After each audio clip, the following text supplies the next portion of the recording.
Yo, what's good, guys? I just finished the Extreme program live on stream, all in one stream, one continuous stream from 0 to 100 stars.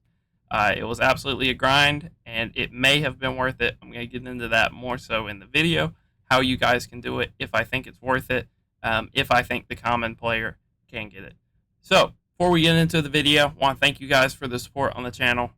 Been loving the content recently. A lot of likes, a lot of views, a lot of comments. Appreciate it. And again, I would urge you, if you have seen multiple of the channel's videos and you have enjoyed the content, feel free to like and subscribe, and let's get into content, right? So we have this Griffey, almost a copy of the BR one we got earlier in the year.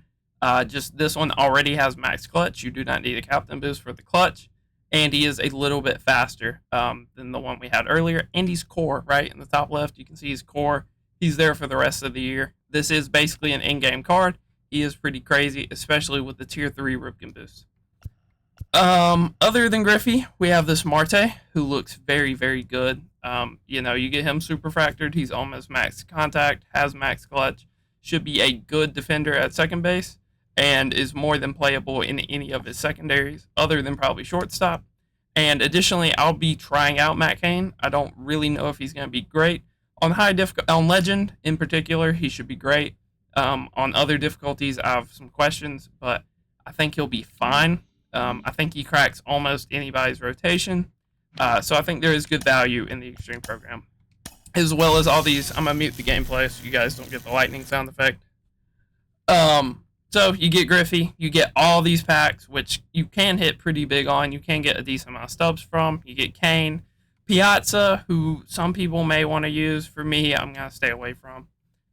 More packs. Billy Wagner. Again, some people may want to use him. I'm going to stay away from him.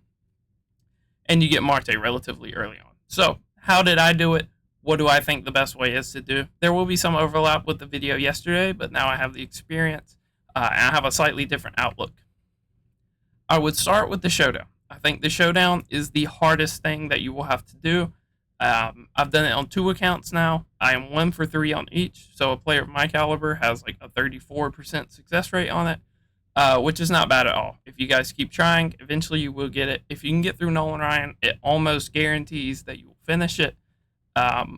Just sit middle on Randy, and hopefully he'll leave you some mistake pitches that you can capitalize on. You can see I'm not pulling your leg. We did not do any of the collections to get it, did not spend any stubs to finish the program. That was one of the main things I wanted to do, was show you guys how long it would take, what you would have to do if you did not put any stubs into it and you just grinded for it.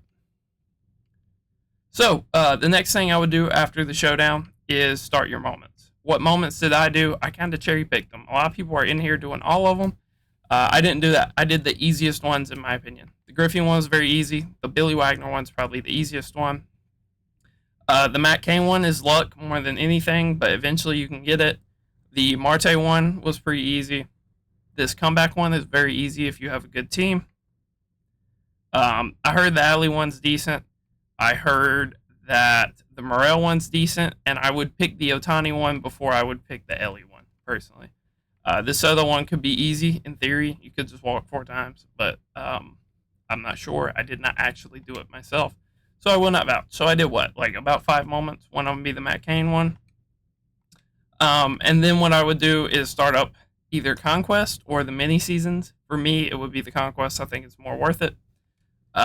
So these are the missions I had to do, basically.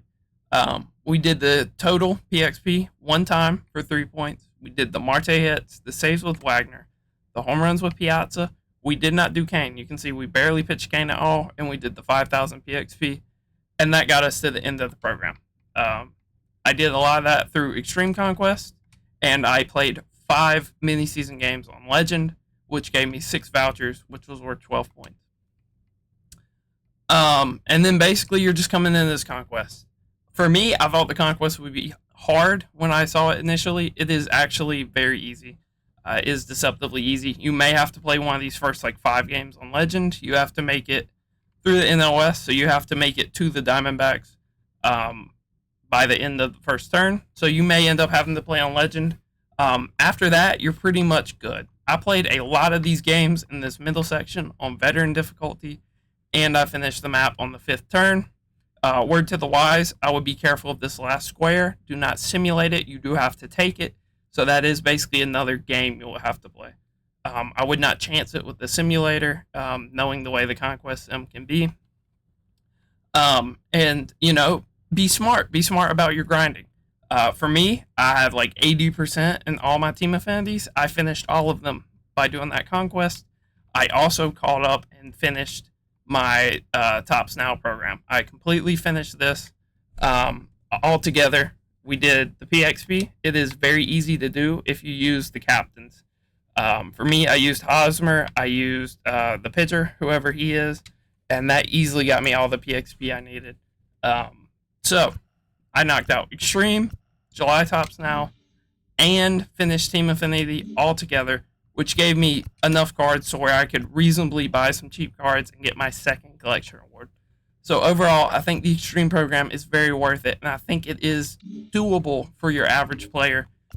It's more so about the time you want to put in. Let me mute again. It's more so about the time you put in.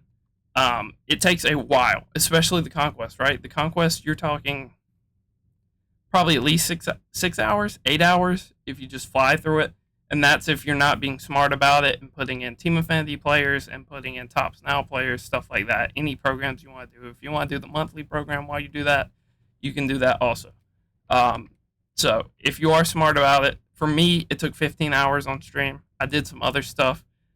We went over some lineup possibilities. We put in a bunch of buy orders to get Adley. We did the Tops Now moments that I was missing. And we failed a lot of extreme moments that I didn't end up doing, like Ellie, Shohei, this Dulles one, and the Piazza one. Were all ones I tried and just didn't do for one reason or another. But we still got there, right? You don't have to do everything. I was led to believe that you kind of have to do everything unless you do this optional collection. That is not the case. Pretty much, like I said, hop in Showdown. Do whatever moments you want to do. Hit up the Conquest, and then maybe you'll have to run 5 mini-season games on Legend. If you play only home games, it is very easy. All you have to do is put the ball in play at one of those PXP parks, and you should beat the CPU because they don't really put the ball in play. They either hit a perfect, or they strike out. So that is pretty much it, guys. I think your average player can actually get this done.